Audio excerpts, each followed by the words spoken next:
You're listening to the Connection Care Community Podcast, a podcast designed to help you understand your body more deeply and feel more confident navigating your hormones, cycle, and fertility. Each episode offers grounded, research-informed guidance and integrative tools to support hormone health, embodied awareness, and informed choice. If you're seeking clarity, connection, and a more trusting relationship with your body, you're in the right place. Let's dive in. Here's your host, the founder of Connection Care Therapy, Majida. Hello and welcome to the Connection Care Community Podcast. My name is Majida, and today we're untangling a topic that causes a lot of confusion. What's actually happening after you stop hormonal birth control, especially when those symptoms start to overlap with what looks like a PCOS diagnosis? The question that I oftentimes hear, how do I know if I'm experiencing coming off the pill, right? Just regular coming off the pill experience, or if this is post-pill, what's called post-pill PCOS. So if you've stopped hormonal contraceptives and you've noticed maybe acne or irregular cycles, changes with your hair, changes with mood, symptoms that feel like they're familiar, but they came from before you were on the pill, right? It makes complete sense that you're wondering what could be going on.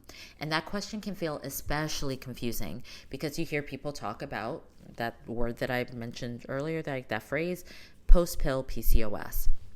So today I want to take some time to gently untangle this because while post-pill PCOS is not an official medical diagnosis, it is a phrase that many people use, myself included, to describe a very real experience. And the key to understanding this conversation is nuance, because clarity is going to be what helps you move forward with curiosity instead of fear. Okay, so let's start by cleaning some things up. Right? Post-pill PCOS, as I mentioned before, is not a formal diagnosis. What people are usually describing are symptoms that show up while the body is adjusting after hormonal birth control, as the brain, the ovaries, and hormones began communicating on their own again. All right, so in earlier parts of my life after HPC or life after hormonal birth control series, I talk about this waking up, right, that is occurring after many stop the pill. And to be clear, just as a slight side and a disclaimer, there are people who come off the pill and they just like their cycles come back, everything's regular, it's all good to go, right? But for many, and myself included, that is not the case. There is an adjustment phase that includes temporary symptoms. When the pill is, while the pill, when you're on it, is suppressing ovulation, right? It also suppresses many other things, including your androgens. So when you stop, there can be a rebound, right? Testosterone and other related hormones can rise for a period of time, and that looks like acne and oily skin and hair changes or longer cycles. And for a lot of people, this resolves. Right? It resolves, the HPO axis comes back online, your hormonal communication loop recalibrates, and that may take, right, a cycle. It may take a few months, but for some people, it might even be closer to a year. So here's where it gets really important to start to pull some of these conversations apart, and so that we can really look at this. For some people, stopping the pill doesn't just cause temporary symptoms. It unmasks what is underlying PCOS that was already there. Interesting thing to note, the pill, it can artificially regulate your cycles, and I use the word regulate in quotations. It suppresses androgens, it can mask irregular ovulation and insulin resistance for years. So the symptoms look the same on the surface, but the root cause can be different. And that distinction really does matter. It matters because it changes how you're going to support your body through this season. So let me bring this to life by talking about two real client stories, right? Both clients came to me after stopping the pill. Both of them had acne, both had irregular cycles, both noticed changes with their hair. But where their paths diverged really quickly is when we started to open up, right, the hood and look deeply at them as unique, specific individuals with unique, specific histories. So client 1 had been on the pill for about 8 years. Within a couple of months of stopping, her cycles stretched to be longer. Right, her skin flared up. Her labs were showing elevated androgens, but her insulin was normal. Right? Her hormone ratios were actually balanced, and the ultrasound did not show the traditional, right, the PCOS, the polycystic criteria. So what we focused on with this client was recovery support.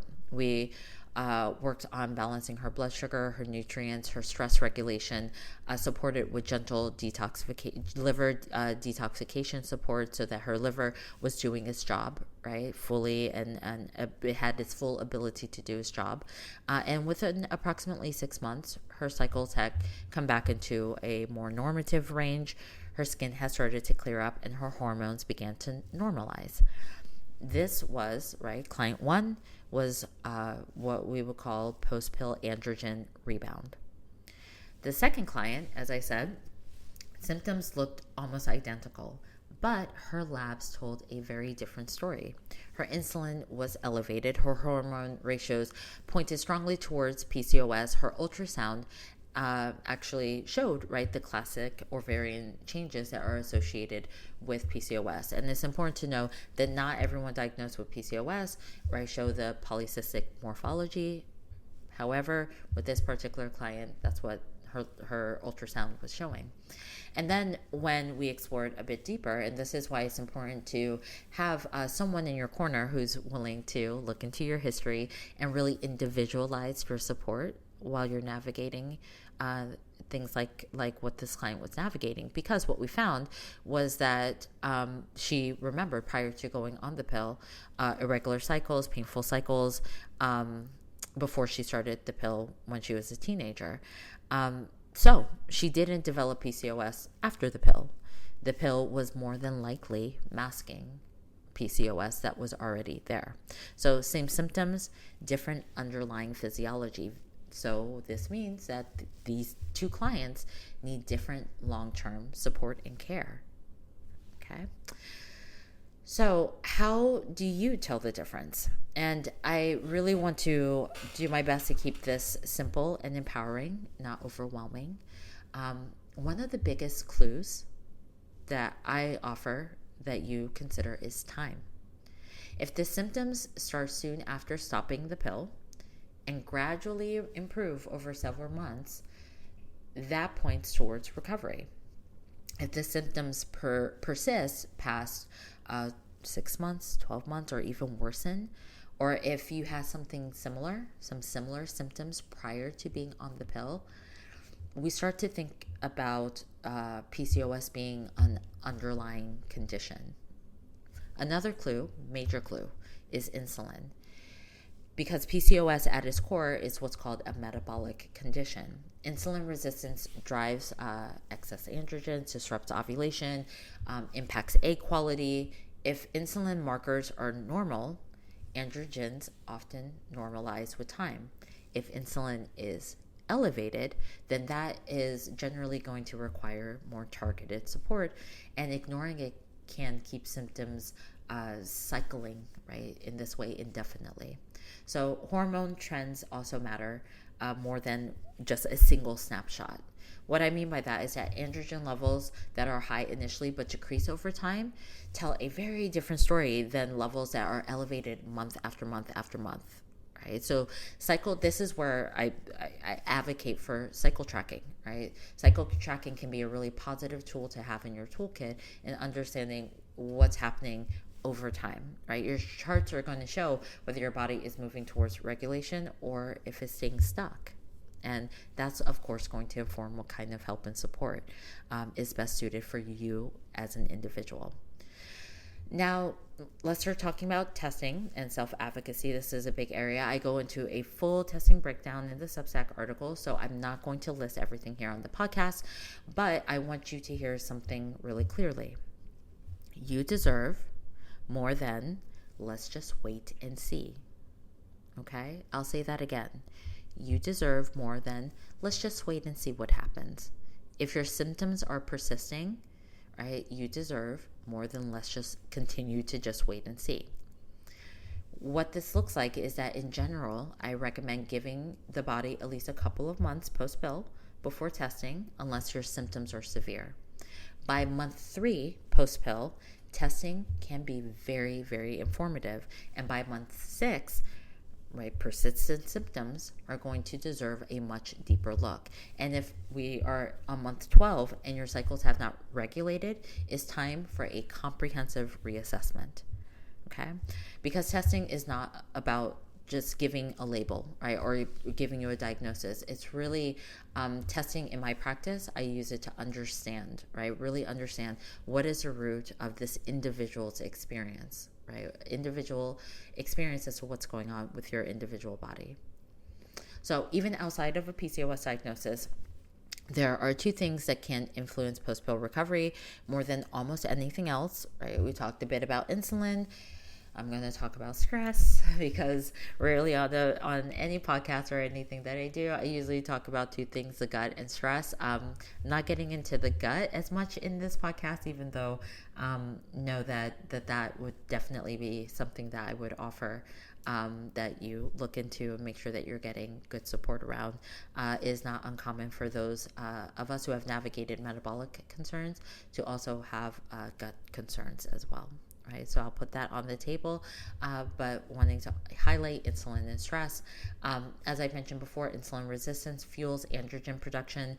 Stress is going to disrupt ovulation signaling, and it's going to worsen insulin sensitivity. So regardless of which category that you fall into, recovery or you're navigating PCOS, foundational support is going to matter. And that's going to look like steadying your blood sugar, right? Gentle and consistent movement, nervous system regulation, adequate nourishment, enough rest. These are just the core, right? The core. And if you're navigating some of these conditions and things are not improving, I really do offer, right? Come get support. Let's have a consultation and see how we can best support you. Your nervous system is going to need safety to function well. I've seen bodies shift not because they did more or added more, but even because they stopped pushing themselves so hard. Okay, so what do you do if you are unsure where to even where you fall? Right, you're tracking, you're observing, you're testing, you're staying curious. Right, I offer, right, don't panic. Know that post-pill recovery can be incredibly resilient, and PCOS, when understood properly, is manageable and responsive to the right kind of care. Either way, I really do offer that clarity gives you power. So if you're looking for deeper support on this conversation, I've shared some specific post-pill and PCOS resources on my Substack. I have tons of resources for you to look into on my website. Definitely head on over to and grab these resources and start to support yourself in understanding, right, how you can potentially approach supplementation labs and integrative care without experiencing overwhelm. And this series is going to continue in the next part of the series. I'll be sharing how to support your hormones, both functionally and naturally, whether it's PCOS or is part of the picture or not, when you're navigating coming off of hormonal contraceptives. So we'll close out there for now. I want to really express gratitude that you are here and that you chose to spend these moments in your day having this conversation. If you'd like to explore this topic more deeply, the full piece is going to be on my Substack, along with all of the supporting resources that I mentioned. And thank you again for being here. I look forward to hanging out with you next time. And as always, stay connected. That does it for this episode of the Connection Care Community Podcast with Majida. Thank you so much for listening. We hope you're leaving with a fresh perspective on your body and overall well-being, along with practical tools you can integrate into daily life. The support doesn't stop here. Be sure to connect with us online at connectioncaretherapy.com for more resources to guide you on your journey. You can also find us on Substack and connect with Majida on Instagram at Majida Sai'da. Remember to rate, review, and share this podcast. And most importantly, stay connected.